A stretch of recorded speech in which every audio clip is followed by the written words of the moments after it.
Up next, the Blackhawks play their 59th game and they continue this 5-game homestand against the Washington Capitals. Yeah, that's probably going to be their 9th loss in a row.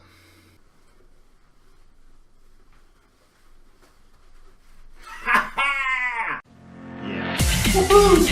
This is something we are in so weak. Yes, you can't get any better. Hello, welcome to Hawks Recap. The Blackhawks just finished up their 59th game on their schedule with a big win against the Washington Capitals by a score of 7-1. And honestly, I think I just might have pulled a muscle. I haven't done a fist pump in a while. Feels good though. Definitely worth it. The Washington Capitals coming into this game off a victory over the Minnesota Wild. They're on top of their division. They pretty much had a stranglehold on their division all season up until recently. The Penguins have kind of gone on a bit of a run here to challenge them. But this is a team that's won the President's Trophy the last couple of years. They have a lot of talent, especially up front with Ovechkin, Backstrom, Oshie. They got scoring capabilities, and they're a bigger team. They will hit you as well. They also have Holtby and Net, one of the better goaltenders in the league, coming in to play the Blackhawks, who have lost their last 8 games. And even though they've played decently, they just haven't had things go their way, and confidence is kind of lacking. It just didn't seem like this was going to go the Hawks' way. The Blackhawks would start this game off well, getting offensive zone time, puck control. This was a wide open game, both teams kind of having room to skate, but nothing really new for the Blackhawks. Even though they've lost 8 straight games, they've started off well in a good chunk of them, getting an opening goal in the first period, getting that lead early. And this would be another game of that. 6 minutes in, Jonathan Toews surprises Holtby with a shot from the half boards. Holtby never thought a shot would be coming. Toews is like, what the heck, I'll throw it on, and it squeaks by Holtby into the back of the net, and the Hawks are up 1-0 early once again. Speaking of soft goals, the Blackhawks are well versed in soft goals, especially over these last 8 games. Thankfully, it's Holtby that's somehow giving the soft goal up and not Forsberg, so that's kind of nice. The question now is, can they hold that lead? Of course not. 10 minutes into this first frame, the Blackhawks actually have a fantastic offensive shift.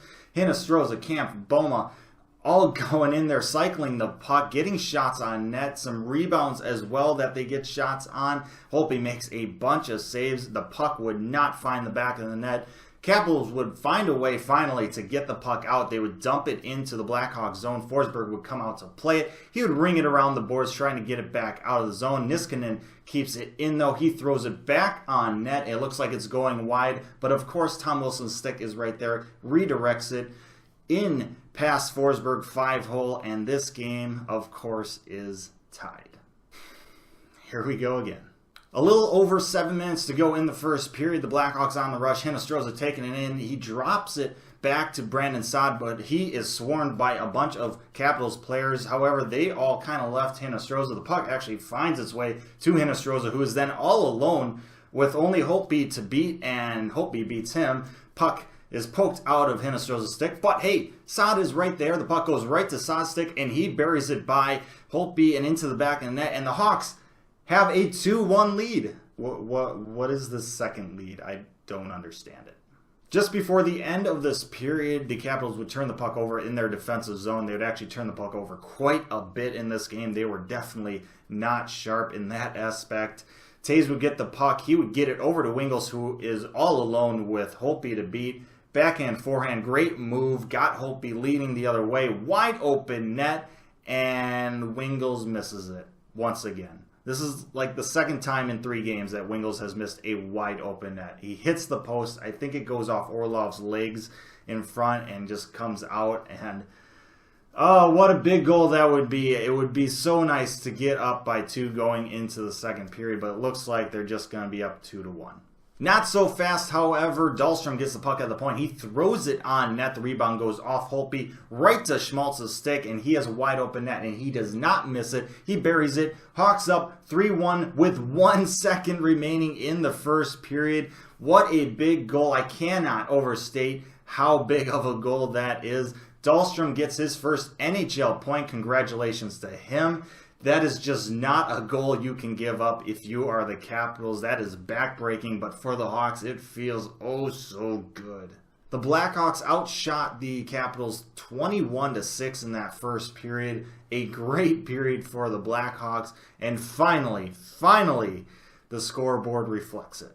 Second period, you expect the Capitals to come out and push back and try and get into this game here, but it seems like they never really did. They would get some chances, but Forsberg would stand tall and make the saves when he needed to. Blackhawks, meanwhile, are pushing, they're running and gunning, they're playing just like they did in the first period, creating chances. They looked good. Nothing was going in. The Holtby was standing tall, but it kind of just felt like it was only a matter of time. A little under 4 minutes left to play in the second period. Capitals trying to break out of their zone, try to pass it across the ice, but Taves, beautiful read on the pass, picks it off. Another turnover for the Capitals, and him and Kane are in all alone 2-0 against Holtby. And Capitals, I don't know if you read the scouting report, but the $10.5 million men, Kane and Taves, that's not the two players you would prefer having a 2-0 against you. Taves would actually kind of just brush off Kane and try to score it himself. He would try to go 5-hole. Holtby would save it. The rebound would go straight to Kane's stick. Kane would then bury it himself, and the Hawks have upped their lead to 4-1. This goal was absolutely hilarious to me, and it had nothing to do with the Capitals. The fact that Taves and Kane, the two faces of this franchise, had a 2-0. Taves tried to score it himself, didn't score it, and Kane ends up scoring it, was just absolutely hilarious, especially because of Kane's sly smile afterwards looking at Taves. These two guys are the faces of this franchise, and if you know the dynamic of them, you know that they try and one-up and best each other. I mean, that's how they kind of get better. Competition breeds better play, and these two guys just feed off each other, but man, they can get under each other's skin because of it. And knowing Kane looking at Taves here, smiling and thinking, I know what you did, but joke's on you, I still scored. That was just absolutely hilarious to me. The Hawks were not finished in the second period. However, a minute after the Kane goal, Seabrook and Kempney do a great job stymieing a Capitals rush into the zone. Puck is loose in the neutral zone. Hartman comes around, picks it up, and with speed just blows by three Capitals players. Forehand, backhand, roofs it over Holtby into the back of the net, and the Hawks are up 5-1. Nothing against Hartman here because that was great speed, great puck control, great move, great scoring touch, but my God, that was atrocious defense by the Capitals.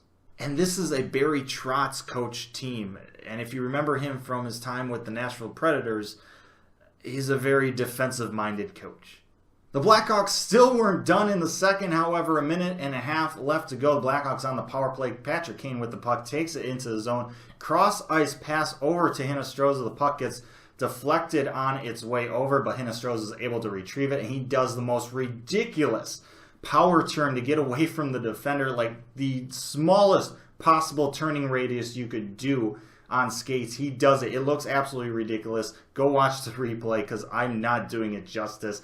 While I was coming down out of my shock from that, Hinostroza gets the puck over to Anisimov, who then buries a shot past Holtby's glove side, and the Hawks have a 6-1 lead, and that would finally be it for the Blackhawks in the second period. They go into the third up by 5, and surely they cannot blow this lead. That would be it for Holtby's night. 6 goals allowed in 2 periods. Not his best night for sure. In his defense, his team in front of him did not play that well either. But it feels good as Hawks fans to think this team, our team, just ran Holtby out of the game. One of the better goaltenders in the league. That's a good feeling, especially after the losses we've had and the lack of scoring we've had. We've had just a difficult time getting even 2 goals in a game, and we've got 6 through 2 periods.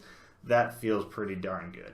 The Blackhawks would get their final goal of the game about 8.5 minutes into the third period. Hartman with an absolute gorgeous saucer pass over to a charging DeBrincat. DeBrincat would get the puck right on his stick, go forehand, backhand, and just shelf it up close over the backup tendy of the Capitals. And the Hawks have a 7-1 lead. Backhands are wild, apparently.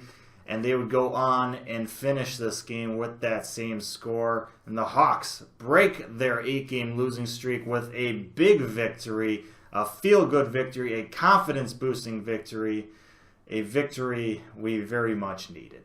I want to hear from you. I want to know your thoughts. Do you think this is the type of game we're going to see more out of the Blackhawks the rest of this season? I'm not talking about 7-1 victories, but I'm talking about games like this where it seems like we have more of a scoring touch, minus Wingles missing a wide-open net.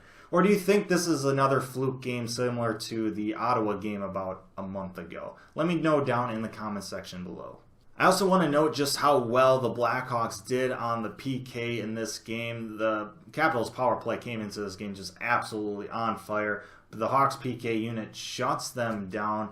They only had 2 power plays, but both those power plays came in the first 2 frames. If the Capitals end up scoring a power play goal in either of those 2 periods, this could have been a completely different game. Hawks shutting them down, that was big. Up next for the Hawks, they continue their homestand with a game against the Los Angeles Kings, a team that is very much in the battle for a playoff spot in the Pacific Division, a team that is playing pretty darn well right now as well. The Hawks have not done very well against the Pacific Division this year, but they're coming off a big win here. It'll be interesting to see if they can build upon that. Hopefully, they can at least give us some more Chelsea Dagger.